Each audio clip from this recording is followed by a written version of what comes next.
तसव्वुर करो तुम एक जजीरे पर वापस आते हो, जहां तुम्हारे दोस्त, खानदान, बच्चे सब रहते थे, लेकिन पूरा गांव खाली है। ना कोई लाश, ना खून, ना लड़ाई के आसार।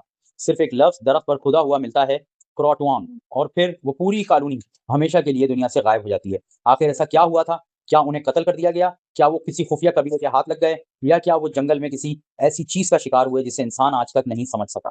आज हम बात करेंगे दुनिया के सबसे खौफनाक और पुरस्कार गायब होने वाले लोगों की।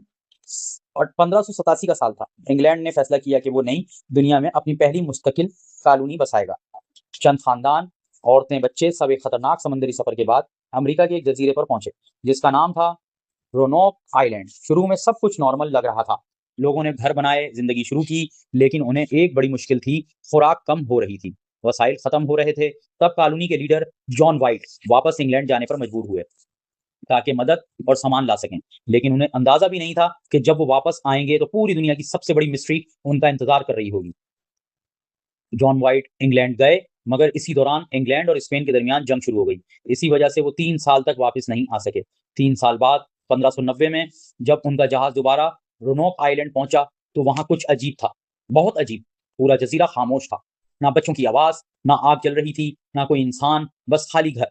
लेकिन असल खौफनाक चीज अभी बाकी थी। उन्होंने देखा कि एक दरख्त पर एक लफ्ज खुदा हुआ था, प्रोटॉन। और एक लकड़ी के खंभे पर सिर्फ क्रो। ये देखकर सबके रोंगटे खड़े हो गए, क्योंकि कॉलोनी में 100 से ज्यादा लोग थे और अब वो सब गायब थे, ऐसे जैसे वो कभी मौजूद ही ना थे। अब सवाल ये था, आखिर उन लोगों के साथ हुआ क्या? और यही वो वजह जगह है जहां से ये कहानी और ज्यादा खौफनाक हो जाती है। कुछ लोगों का ख्याल है कि आस-पास रहने वाले कबाइल ने रोनोक के लोगों पर हमला कर दिया। शायद खुराक के लिए जंग हुई हो, या शायद दुश्मनी। लेकिन मसला ये है, वहाँ कोई लाश नहीं मिली, कोई खून नहीं मिला, कोई जंग के निशान नहीं मिले। ऐसा लग रहा था जैसे लोग आराम से खुद वहाँ से गए हों। कुछ हिस्टोरियंस कहते हैं कि क्रोटॉन दरअसल एक कबीले का नाम था। शायद कॉलोनी के लोग जिंदा रहने के लिए इस कबीले के साथ जाकर रहने लगे हों।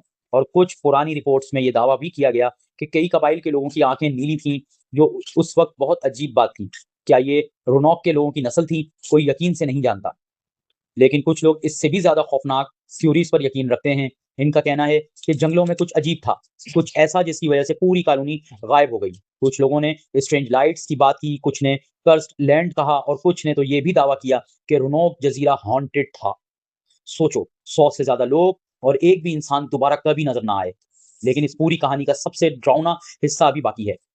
जॉन वाइट की अपनी बेटी भी इसी कॉलोनी में मौजूद थी, और उनकी नवासी वर्जीनिया डार अमेरिका में पैदा होने वाली पहली इंग्लिश बच्ची थी। जब वाइट वापस आए, तो उनकी बेटी भी गायब थी, और उनकी नवासी भी, सब गायब। सोचो, एक बाप 3 साल बाद वापस आए और उसे अपनी पूरी फैमिली का कोई निशान तक ना मिले। कहते हैं कि जॉन वाइट ने अपनी आखिरी सांस तक उन लोगों को ढूंढने की कोशिश की, लेकिन वो कभी नहीं मिले। आज भी आर्कियोलॉजिस्ट रुनोक की मिस्ट्री सॉल्व करने की कोशिश कर रहे हैं। जमीन की खुदाई होती है, पुराने नक्शे चेक किए जाते हैं, कुछ क्लूज मिलते हैं, फिर सब कुछ दोबारा मिस्ट्री बन जाता है। कई लोगों का मानना है कि हकीकत शायद हमेशा के लिए दफन हो चुकी है, और शायद दुनिया कभी ना जान सके कि इन लोगों के साथ असल में क्या हुआ था। लेकिन एक सवाल आज भी बाकी है, अगर वो लोग जिंदा थे, तो फिर वो वापस क्यों ना आए? अगर उन पर हमला हुआ, तो कोई सबूत क्यों नहीं मिला? और अगर वो खुद गए थे, तो फिर पूरा जजीरा ऐसे खाली क्यों था, जैसे लोग अचानक हवा में गायब हो गए हों? शायद ये राज कभी सॉल्व ना हो, और यही चीज रोनोक कॉलोनी को दुनिया की सबसे टेरिफाइंग मिस्ट्रीज में से एक बनाती है। अगर तुम्हें ऐसी मिस्टीरियस और सस्पेंसफुल वीडियोस पसंद हैं, तो चैनल को सब्सक्राइब करो, क्योंकि अगली वीडियो में हम एक और ऐसी हकीकत लाएंगे जिसे सुनकर तुम्हारा दिमाग हिल जाएगा। और कमेंट्स में जरूर बताओ, तुम्हारे ख्याल में रोनोक कॉलोनी के लोगों के साथ असल में क्या हुआ था।